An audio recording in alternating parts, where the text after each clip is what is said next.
That is exactly where I disagree with you. This is construct you are trying to impose on me, and I don't accept it. I prefer to do it my way and articulate it my way. I would give you a more analytical and probably more detached answer than you are expecting. I can tell you that we will not be reticent about speaking out. Somewhere Europe has to grow out of the mindset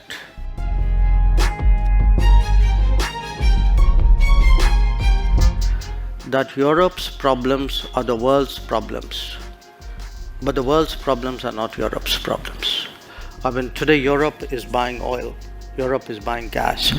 Package is designed in a way in which consideration has been given to the welfare of, I don't want to sound argumentative, but then tell me if buying Russian gas is not funding the war? Why is it's only Indian money and oil coming to India which funds, but it's not gas coming to Europe which funds? Look, somewhere, let's be a little even-handed out here. If countries in Europe and the West and the United States are so concerned, why don't they allow Iranian oil to come into the market? Why don't they allow Venezuelan oil to come into the market? They've squeezed every other source of oil we have, and then say, okay guys, you must not go into the market and guess the best deal for your people. I don't think that's a very fair approach.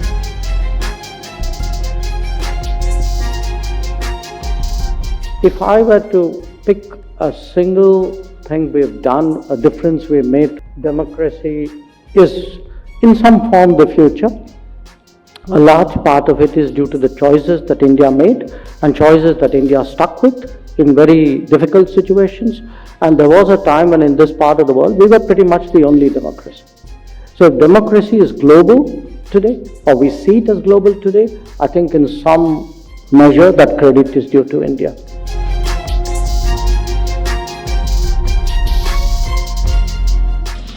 I can tell you that we will not be reticent about speaking out. Tell you that we also have views on other people's human rights situation, including that of the United States. So we take up human rights issues when they arise in this country, especially when they pertain to our community.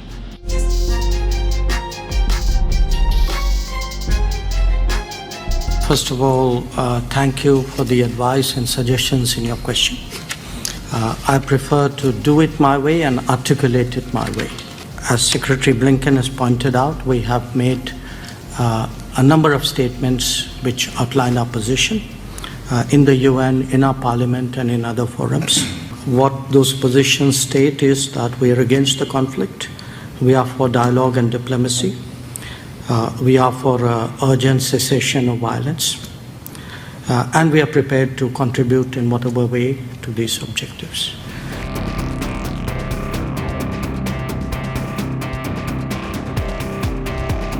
So the answer in that sense is, if you ask me, is our relationship normal today? My answer to you is no, it is not. And it cannot be normal if the situation in the border areas is abnormal. And surely the presence of a large number of troops there in contravention of agreements is abnormality.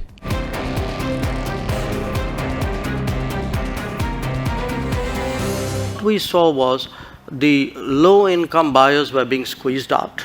The wheat was actually being stocked for being traded. So in a way, our goodwill was being used for speculation. Mm-hmm. So we had to do something to stop that, because it was also impacting us at home. Our prices were going up. So I want to be very clear what we have done. We have actually said, look, we're not going to give speculators an open access to the Indian market, so that the Indian customer and the LDCs of the world get the short end of that.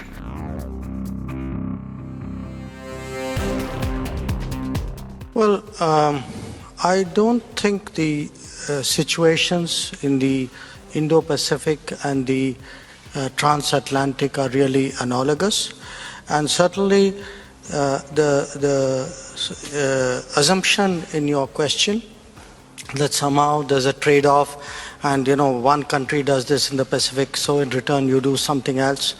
I don't think that's the way international relations work. So I would say you really need to look at that question again. I don't think we're sitting on the fence. Just because I don't agree with you doesn't make me sitting on the fence. It means I'm sitting on my ground.